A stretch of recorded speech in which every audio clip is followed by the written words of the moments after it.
So if it doesn't come up, I'll just email you about it.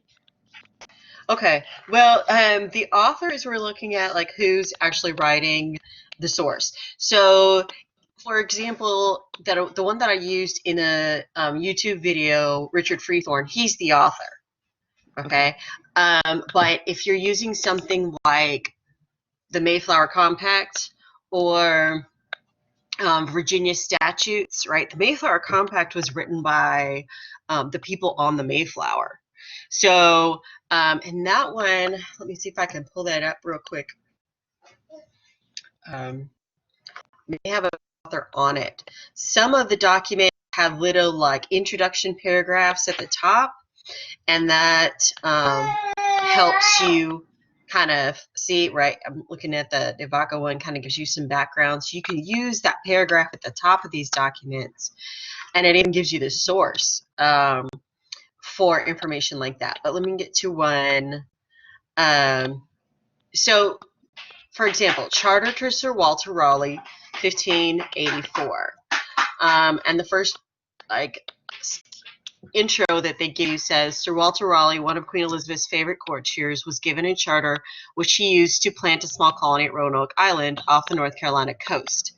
Small and poorly financed, the colony failed to maintain peaceful relations with the local natives. By the time a relief expedition arrived in 1591, the Roanoke colonists had vanished. It was an ominous beginning for England's overseas ambitions. Okay, so this is, again, a charter given to Sir Walter Raleigh. So it is a legal document. Okay. All right, so in this, say this particular one, you need to use treat it like a government document. It says, it writes as though it's written by the Queen herself, but let's be honest, she probably didn't write it. And the source below it kind of tells you that it's from constitutions, colonial charters, organic laws of the states and territories. So when you're looking at a government document, that's, for example, not only this charter, but there's some about the statutes of Virginia, slave codes, things of that nature. You want to cite it as a government document. Okay. Okay. And it's usually created by Parliament or the Virginia House of Burgesses, for example, or Congress. So that's how you would cite that. And as far as like discussing the author, you would talk about how this was a charter given to Sir Walter Raleigh on behalf of the Queen to legalize his colony. Right? Okay. So, yeah, go ahead and email me the specific one you're using, and I'll email you back if you have more questions, if that didn't answer it for you. Okay, thank you so much. Sure. Yes. Yes, yes. Okay, so for some reason, I cannot find your YouTube link. Okay, let me pull it up here, and I will post it in the chat. Okay, thank you so much. Yep. It is on Blackboard under syllabus and the getting started folder, but I will copy and paste it real quick. Okay. Oops.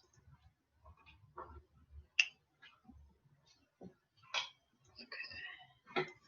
I see it now. I don't know why I didn't at first. Okay. Well, let me put it in the chat just in case. Here we go. That should be it. All right, Asada Dawkins, question? Yes, Professor. I had a question about writing the significance. Can you hear me? Yes, I can. Writing the significance? Yes. Because my source is the about the Indian rights with Bartolome de las Casas, and I was wondering, like, when we're writing the significance, obviously why the source is important, but can we like tie that into how it's like affected things after that period, like? Yes, absolutely. Okay. Because I didn't want to make it seem like if I was going too far off topic, but the chain of events that happened after that, is that okay if we do that too? Yes. Okay. Yes, it is. In fact, that is a good segue for significance. Okay, thank you. Yep. Anybody else? Any other questions about the document analysis? Yes, just kind of Yes. Yes, ma'am. So my question is, I noticed that when you did email about the working link, I was just trying to see those who did, turn it in. Do you still want us to go ahead and turn it in into the new link, or? It should all be the same. I don't think you have to return it in, but let me look real quick. What's your last name? Williams? All right. Uh, let me see here. All right. Deja, right? Yes, ma'am. Yeah, it's in there. Okay, great. So the way you can tell for future reference is when you go to My Grades in Blackboard and you see kind of the different columns or the different spaces for the different assignments. If it has a yellow circle with an exclamation point in it, that means there's a submission in there. So anytime if you're worried about any of that, you can just look there. Yes, ma'am. Okay. Thank you. Yes, Yep. Also, if you have a question or you turned it in and it's not showing up, please email me as soon as possible. Right? Okay. Any other questions, issues? Okay. So just kind of a brief overview of like the document analysis. It is due on the 18th. That's Friday by 11:59. There were some issues with the link. That's been resolved for you to turn it in. It's an analysis of one document because I've had some questions about that. You only do one document from the PDFs. You can choose any one that you like on there, with the exception of the Freethorn letter, right? Because that's the one that I did in the YouTube video with instructions on how to do it. Okay. Now you use the analysis guide to make sure that you cover all that information in your paper. That's not a limit outside of that as long as you make sure you cover all of that. Okay. It's 2 to 3 pages, double spaced, Times New Roman font. You can do a title page if you like, but it's not required. Just make sure that your name is on the paper. If you use anything outside of the document itself, you do need to put a works cited bibliography page. And if you use quotes or paraphrasing, make sure that you put in those footnotes, right? And for bibliography and footnotes, the Chicago Manual of Style Quick Reference Guide is also under the assignment tab where the document analysis is, and that will give you a format to cite your sources correctly. Again, as the syllabus says, you can turn this in late. I want to say it's 2 days. I'll pull it out real quick. There's penalties for each day that is late, but it is important to turn it in regardless, right? It's better for you to turn it in and get a lesser grade than it is to not turn it in at all. So on the syllabus, it says any work received after the due date on the course outline will be considered late. Late assignments will receive a letter grade deduction per day. Assignments not submitted within 2 days of the original due date will not be accepted, and a 0 will be assigned.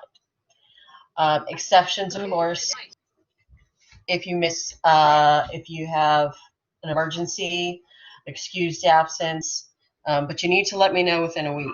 Okay? Question? Yes, ma'am. I have one more question. Yes. So even though I turned it in and there's something that I want to go back and change, can I do that or no? Yes, but you need to email me, and I have to get rid of your first submission. So I have to Yes, go ma'am. in, clear I'll it do it out, right and now. okay. Okay. Anybody else questions over the document analysis? Brianna Moreland? Brianna Moreland? Asked my question already. Okay. All right. Deja Williams? Oh, I think that was old. Dalen Bright? Would the if you have like references, would you have to have a reference page, and would that be the last page? Yes. Okay, I'm just making sure. Thank you. Okay. Mm-hmm. All right.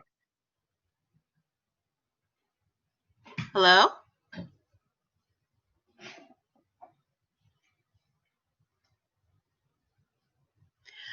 Okay. So, let me just briefly touch on, I'm sure that you guys got the announcement, and I know we talked about it on Monday, about some instances of cheating. They were not in this class, but I just want to kind of give you guys some words of advice, should we say. First off, you know that I know you all created a group meet, and that's great. I'm all for that. I'm all for talking and helping each other out. But you have to understand that this is a public forum. So anything that you put other people see, and it's archived, right? So be very, very careful about that kind of stuff. The other thing I want to talk to you about is that there's a lot of people out there with not very good intentions, right? That want to take advantage of you.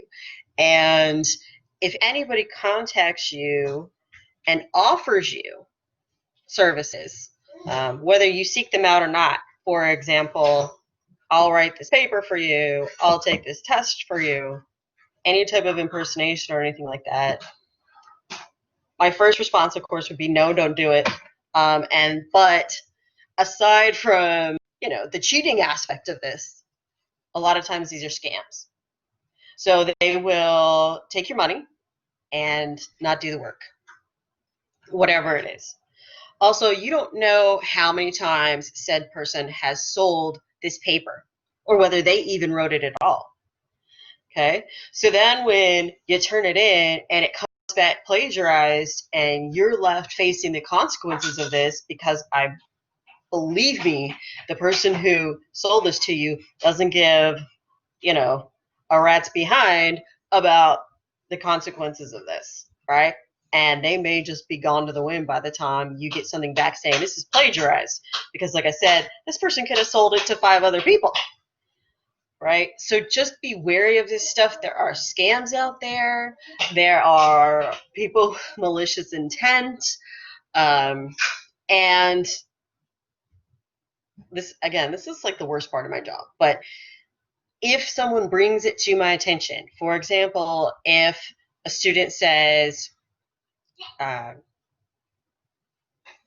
all of this cheating is going on and here is all the information, I can't ignore that, right? Even if I think this student is trying to deflect, right, from their own responsibility or something, I cannot ignore those instances of cheating, and those have to be passed up the chain of command, right? You have to go through the department chair, the dean, and then the student services.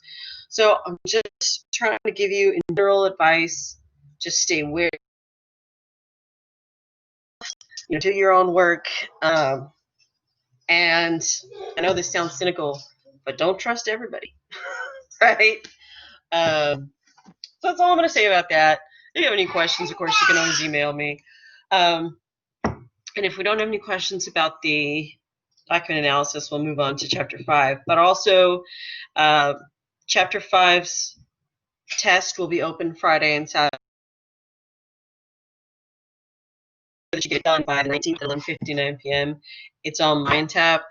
Again, it's going to change. You're only going to have one attempt, and it may show you your responses and the correct answers, although I doubt it. But it may only show that to you after the due date.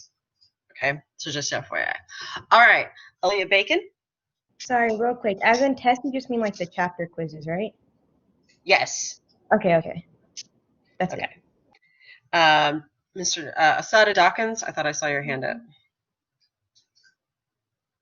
Yes, ma'am. I had a question. Like, I know that that you said that the tests are supposed to be open for only an hour, right? So is it like a set time that it's supposed to be open, or can we open it anytime on Friday and Saturday and do it for an hour?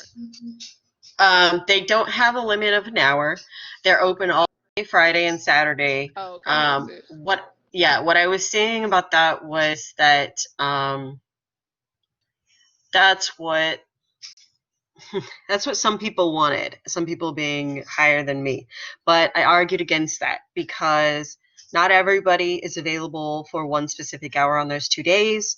I also needed to make it 2 days. They wanted only 1 day, but I said, no, we have to have 2 days because some people work all week and are only available on the weekends. Some people work all weekend and are only available during the day. I mean, during the week. Okay. So Okay. I tried to keep it open. As flexible as I could given the situation. Thank you so much for that. You're welcome. All right. Anybody else before we jump into chapter 5? And then we may watch the video. If we don't get to the video, we'll watch it on Friday. Okay. So let me go ahead and share the screen. And if you haven't already, please make sure that I'm sorry about that interruption. Please make sure that your name is in the chat. So where did we stop in this?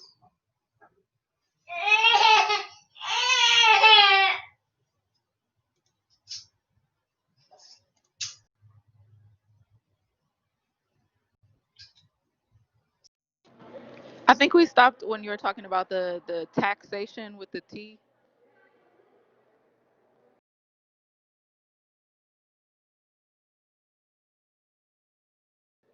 in Boston. You said we're supposed to do the Boston Massacre and all of that.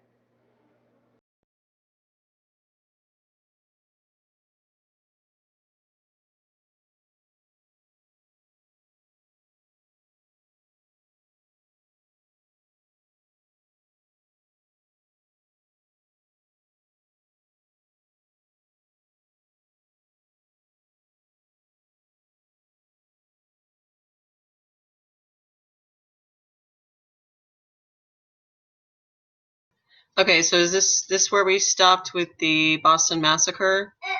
Yes. Okay, we'll start there then. Okay, so the year 1770, things have been progressively getting worse as far as the relationship between the colonists and Great Britain.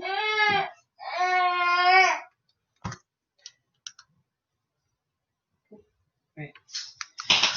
So in March of 1770, you have a group of soldiers that is basically standing guard over a courthouse, right? And these are just like you would see today, right? Bailiffs of the courthouse, but they're British soldiers. They're standing out there, and it's the afternoon around 5, 6 o'clock. So artisans, port workers, they're all going home from a day's work, and they're irritated about a lot of the taxes and what's going on there. So they begin to harass these soldiers. And at first it's just words. The captain always said, just don't pay him any mind. Whatever you do, don't engage, right? And the harassment just continues to get worse and worse. It escalates to where they're throwing snowballs, right? There's a lot of propaganda about this event. And one of the things that the Patriots or the Sons of Liberty say, oh, we just threw snowballs at them. Yeah, that may be true, but these were also pieces of ice packed with rocks, right? So this is very, it's not just your average playful snowball, right? You're trying to do damage to somebody. And in addition, as it went on, things got worse, and you had workmen with their clubs from working at the port, and it erupted, right? They hit one of the soldiers with something that knocked him to the ground. And the rumor is that when that happened, his weapon accidentally went off. Either way, the first shot was an accident, but then the soldiers responded by firing more shots into the crowd, right? So this starts out as, an escalating riot, as you will, and ends up with 5 colonists dead. So it's portrayed as a massacre, but if we look at it, 5 people is not necessarily a massacre. But a lot of this propaganda is spread throughout the colony. by, say, Paul Revere, the Sons of Liberty. Paul Revere puts a picture of it and writes it up in his newspaper, and it's distributed up and down the 13 colonies. And of course, they call it a massacre because they want it to seem worse than it is. Now, it's bad, don't get me wrong. Shooting 5 citizens is not okay. But so these soldiers are taken into custody and housed right at the local jail. And they have to be tried. They have to be tried for the murder of these people and their actions in the line of duty. So they put on a trial in the Massachusetts General Court. John Adams, our second president, defends them. He's a lawyer. And he points out, all the issues that led up to this. And he's accepted. Now they are punished. The captain in particular is punished because he should have had better control over his soldiers in theory. The ones that actually killed people were also punished with jail sentences, but it wasn't, the 10 guys. Not all of them had punishments handed down on them. So when we look at this from our objective perspective here, in that we're 200 years later, it appears as though they got a fair trial, right? Now, that wasn't what they thought was going to happen. The soldiers and the British government thought for sure in Massachusetts they were not going to get a fair trial, but they did actually. And this is important as we kind of lead into the other things that passed. Again, patriots use the incident to generate support. Paul Revere is one of the Sons of Liberty. He uses his newspaper to spread widespread propaganda about this event, right? The elite patriots still dislike mob action, so they're a little put off by the actions of, quote, the mob. But you kind of see that even today, right? When you have protests, there's always people saying, well, you could have done this more diplomatically. Well, if we could have done it more diplomatically, it would have worked, right? Sometimes protests are effective. All right, so confrontations in Boston. Sam Adams is one of the Sons of Liberty, right? And he is also part of these committees of correspondence. So one of the lasting effects of the French and Indian War is that all 13 colonies now talk to each other.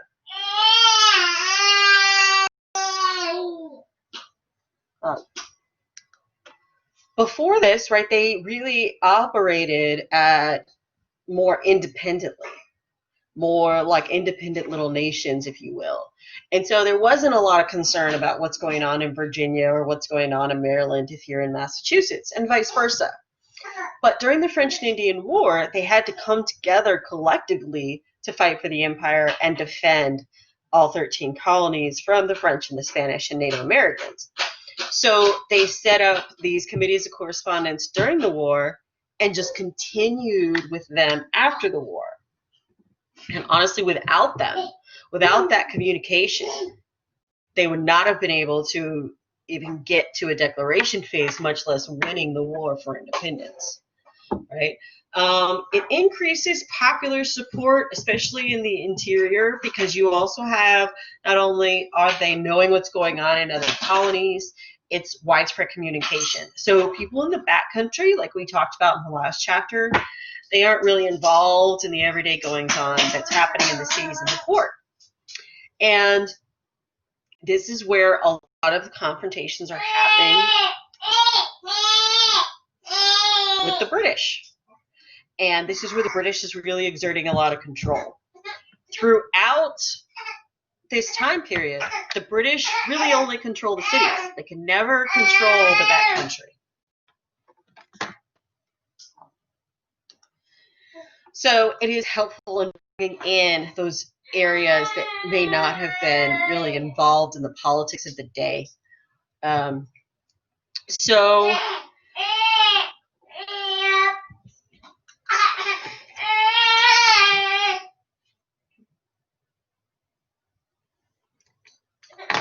In Boston, they began drawing up, right, the committee begins drawing up these documents that are talking about unalienable rights.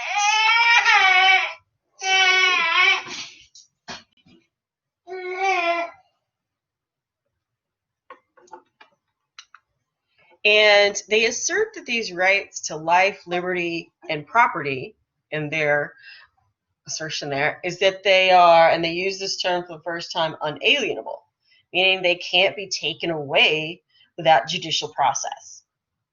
And this goes against kind of this idea of a divine monarchy. Because before this time, and actually had been gradually getting limited more and more as the years progressed, even in England, they were limiting the king's rule.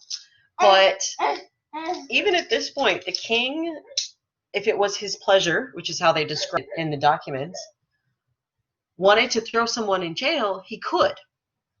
He did have to eventually provide a charge. He had to charge that person via the writ of habeas corpus, but he could just throw them in jail. He could deprive them of their liberty. He could also, if somebody was charged with treason, he could deprive them of their property, even if they were found not guilty. Okay? And at this time, treason was anything from disagreeing with the king's law, trying to, like, for example, if you were into mysticism and you were trying to find out when the king was going to die, or if he was going to have a kid, you know, all of these things were considered treasonous. It was illegal to do that. So you could be deprived of your property, labeled a traitor for life, if you weren't thrown in jail. You know, you could go on living, you could be a pauper overnight. You would be ruined. So these are new ideas. And this carries over, as you can imagine, into our documents. I'm sure you recognize those thoughts. And most of this is approved in Massachusetts by the different towns, which is also kind of a new concept, that it would need to be approved by all these different towns, because Parliament is the one that was, you know, issuing the laws, and in their mind, they issue the laws and you follow them, period. Okay? So these are kind of new. And again, like I said, it's contrasting with earlier statements. It also points out that your loyalty to the crown is less important than your, quote, unalienable rights. And these are, again, this is a new concept, that these are rights that can't be taken away without due process. Right? And your loyalty to the crown is less and less important. And the colonies consistently follow that line, that the rule of law is not dependent on the crown. All right, tea and turmoil. So tea is a key symbol of earlier resistance. And if you remember, we were talking about the Townshend duties. Townshend is the third or fourth financial minister in a long line of financial ministers that George III has. We kind of talked about how he's pretty unstable. He basically just fires people if things aren't going the way he wants. And part of the problem is he doesn't have any money. Right? So he keeps going through these, firing financial ministers and getting a new one. Not unlike the administration we have today. Or Andrew Jackson's, for that matter. We'll get to Andrew Jackson in this class. But basically, if he doesn't like what they're saying, or if he thinks they're not doing what he wants, he just fires them and gets a new one. Right? So, the Townshend duties are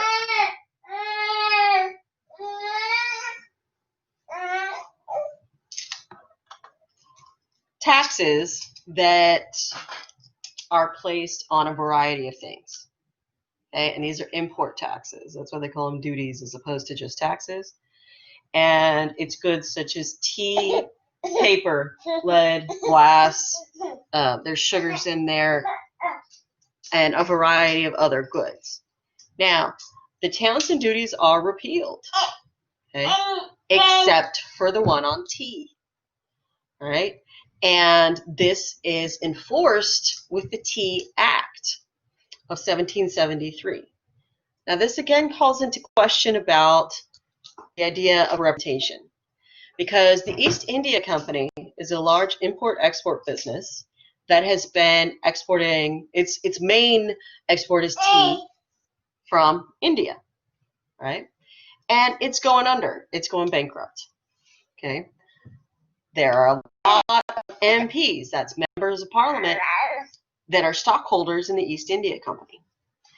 So they passed the Tea Act, which basically grants a monopoly on the tea industry. In other words, any colony can only buy tea from the East India Tea Company, or the East India Trading Company.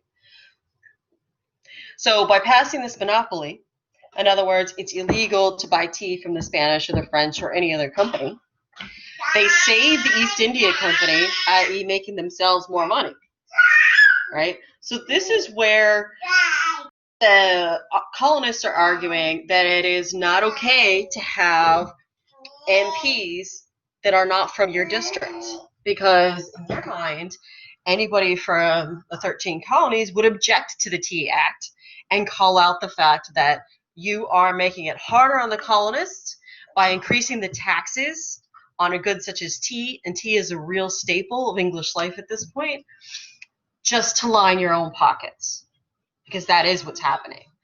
And so members of parliament passed this, and it does save the East India Company from bankruptcy, and it basically says you have to buy tea from them. And they drink tea 5 times a day. This is a staple, like I said. They have tea time. So it's breakfast, about then is tea time, then lunch, then around 2:30 in the afternoon, and then dinner. And maybe a cup of tea, before bed. Hopefully it's not caffeinated, right? But they drink a lot of tea.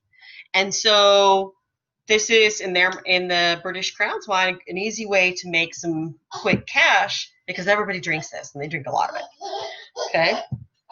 The colonists, they see the tax and the monopoly on the trade, and they are reticent about this because they see that they could do this with any good, right?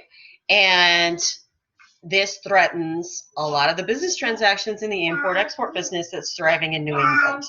So they see this as kind of the government's foot in the door towards monopolizing trade, only to benefit the British Empire, not necessarily the colonists, right?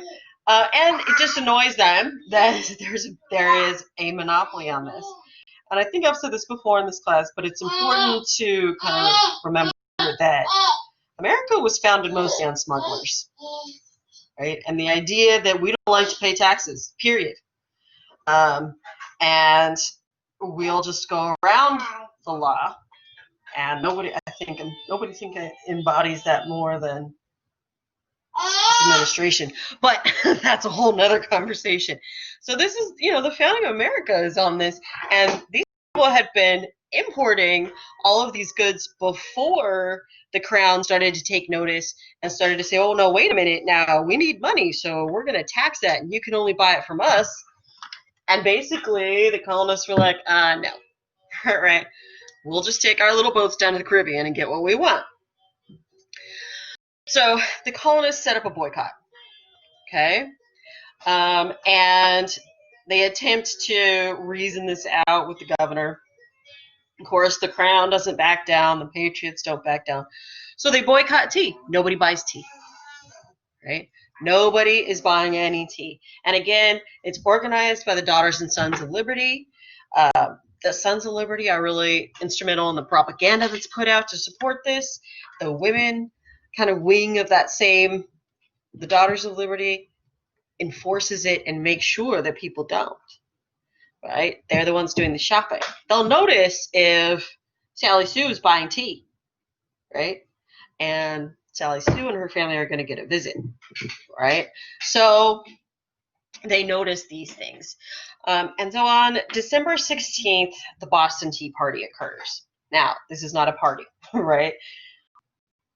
What comes down from the royal governor is this. When you have produce or products that are perishable that come into port, even today, you have a limited amount of time to sell the product out of the ship, the captain does, to offload your goods.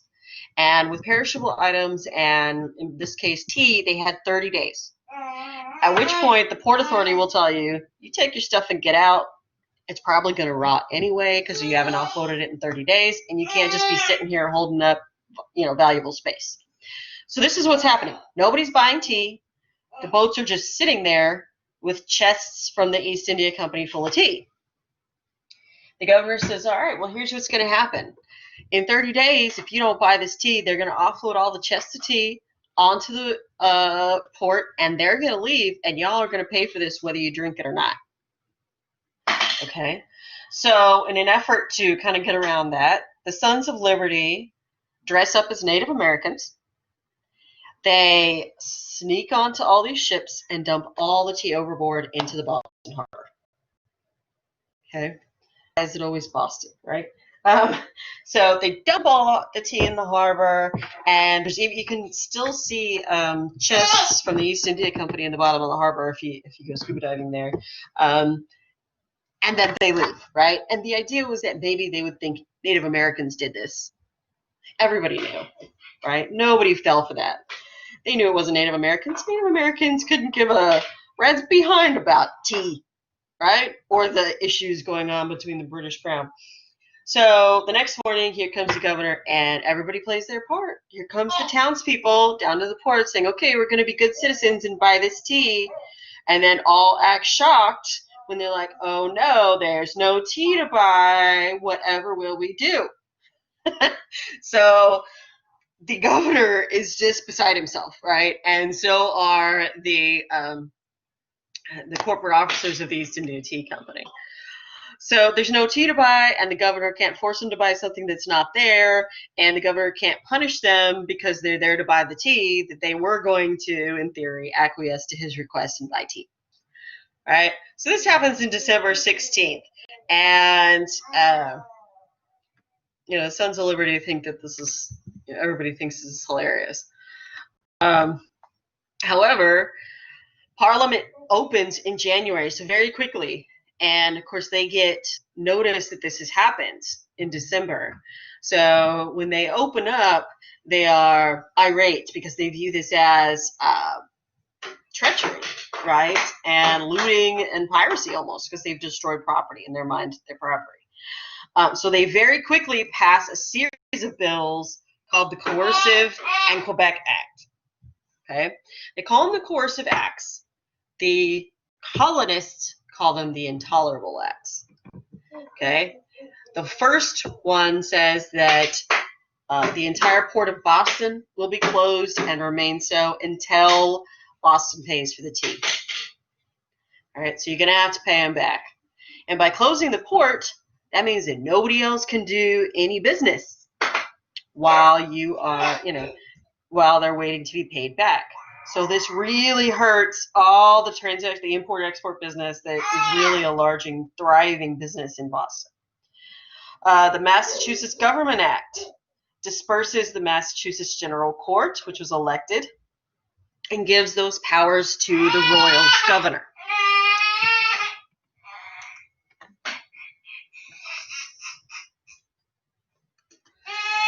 The Justice Act protects royal officials charged with a crime by moving their trial to London. So again, this kind of goes back to that trial over the Boston Massacre. The argument here is that they don't believe British officers, soldiers, anybody related to their job with the British Crown can get a fair trial in the colony. But we've seen that that's not true. So this one was really kind of unfounded. But it was also kind of a poke in the eye that we can make this a lot harder on you, And so by moving these trials, it ensures that there's an unfair trial in favor of any British soldier, officer, royal governor, etc. That they'll almost surely get off if they're tried in London, right? The fourth is the Quartering Act, and this legalizes the seizure of private buildings for housing of troops. Which means that as the troops are being stationed in these areas, and Boston is pretty much invaded, to be honest, the Navy comes, blockades the port, and brings large amount of troops to try and force Boston into submission. So these soldiers come, and instead of staying, say, at a military base, they take over people's houses. And if you are high up in the British Army, you come in, you find the nicest house, you say, well, this is the one I want. This is headquarters. Y'all get out.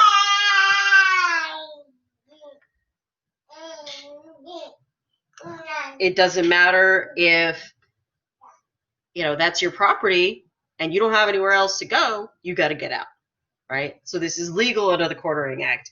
It also means that individuals, troops, have to be housed with families. So not only is this a deprivation of property, but it's also an invasion of privacy, right? And this is a really, really hard one for the colonists to stomach. So a lot of families have to take in a soldier or two. The families are expected to feed them, house them, wash their clothes, mend their clothes, make sure they have anything that they need, and any crimes, again, that a soldier may have committed while in your home, he's going to be charged in London, which means there's not justice, right? This puts a lot of people on edge. Nobody likes this, which is why we have the Third Amendment in the U.S. Bill of Rights, which says that the United States government cannot do this, right? And the Fifth Act here, the Quebec Act, sets up the province of Quebec in what's now Canada, right? We got all of that from the end of the French and Indian War, the British government did. And so that territory cannot be set up as another colony or allowed the colonies, the 13 colonies, to expand into Canada. It is still sectioned off as its own area as if it was still New France. Quebec is given an elected body, in other words, like their version of the House of Burgesses, or pretty much autonomous rule that the elected body of representatives can make rules for their province. They're allowed to remain Catholic. They can continue to speak French. And the British government continues to annex the interior part of North America. In other words, west of the Appalachians to the Mississippi. Colonists are not allowed any more rights to expand over there or to buy property there to farm or to make a homestead. So all of these acts really chafe. They really annoy and grate on the colonists.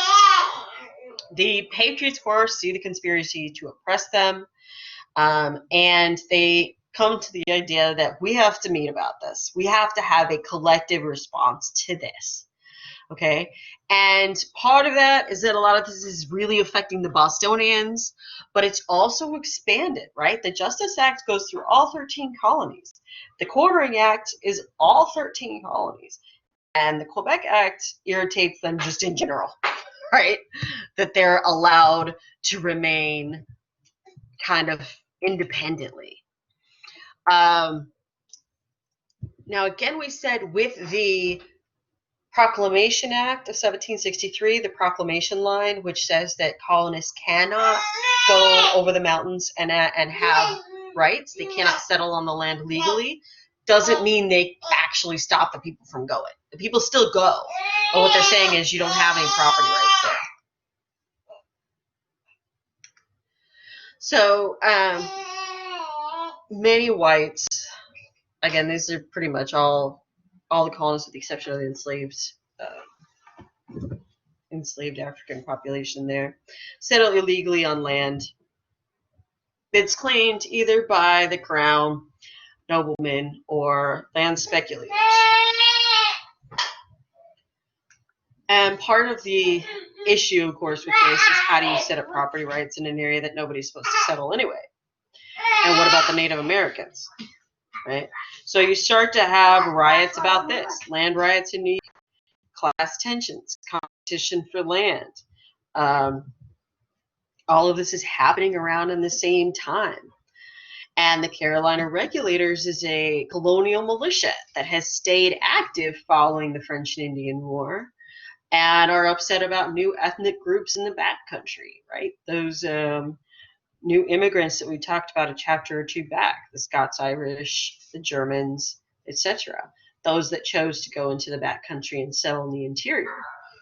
So, and also to note, it seems odd today, but in the 1760s, they did not view all Europeans as white. The Irish were not viewed as white. They were suspicious of any Eastern Europeans, which they grouped Italians in there as well. And so the Scots-Irish were also not considered quote-unquote white. So they had, for lack of a better word, colorism, except that it wasn't about the tone of their skin as much as it was about their accents. That's how they were kind of telling this. And it's prejudice, and it's stupid, and it's discrimination, but this is how they felt, right? And so you see this in New York and the South. These people also don't have any voice in the local assemblies. You have renewed Indian warfare. Lord Dunmore is one of the generals in charge of Virginia, right? Or he's a British officer that's there. And we'll hear from him during the American Revolution as well. But in Lord Dunmore's war, it has to do with protecting settlers, because as they flood across the mountains, he's forced to attempt to protect them, even though they are disobeying the Proclamation of 1763. Okay? And so this becomes just a hot mess, I should say. And Native Americans are arguing to the crown. Lord Dunmore is stuck in the middle, and the settlers are just trying to pretty much do whatever they want. So all in all, the colonists come to this meeting, okay, and it becomes called the First Continental Congress. It's not originally called that, but that's what they eventually name it. And it happens in 1774 in Philadelphia. All the 13 colonies meet there with the exception of Georgia, and Georgia didn't abstain from the meeting. They were not able to get there due to weather or something like that. I mean, it was something natural. That it wasn't a political move that they weren't there, put it that way. The committees of correspondence, of course, are very integral in creating this meeting and this sense of amongst the 13 original colonies. It is your first official meeting of your key leaders, right? So all the big names are there. John Adams, Sam Adams, Thomas Jefferson, George Washington, Benjamin Franklin, William Penn. Oh, I don't know if Penn's there. A relative of his is there. So James Madison. All these names that you're going to hear in the first 10, 20 years of the American government, right? They're all here. And they begin to debate what to do about the intolerable acts, and B, how are they going to repair the relationship that's occurring and make this a tolerable working relationship with the British Crown. And for a long time, the British Crown and those in London were worried that these colonists were getting, in their words, uppity and going to try and strike out on their own, whereas colonists didn't feel that way. The colonists didn't really go for independence until just before 1776. They were pushed that way. They were pushed down that way. And even with the Declaration, there were a lot of people who did not want to do that. So colonists really were reticent about this whole independence thing. What they want is representation. And so, hindsight is 20/20. But if you had a more workable relationship and more diplomatic way of dealing with this, you might not have had the American independence. You might be speaking the Queen's English.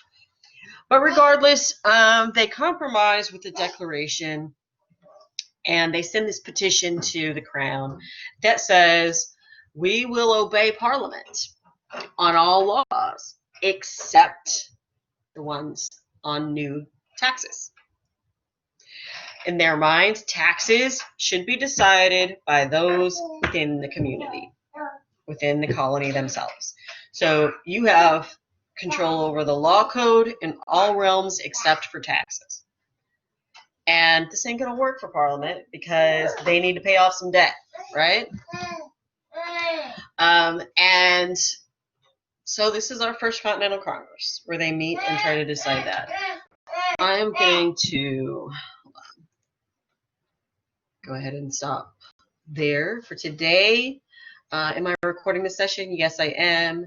Is the PowerPoint uploaded on Blackboard? I think so. I'll double check. If it's not, I'll put it on there. Looking for any other questions? Okay. All right, so make sure that you put your name in the chat.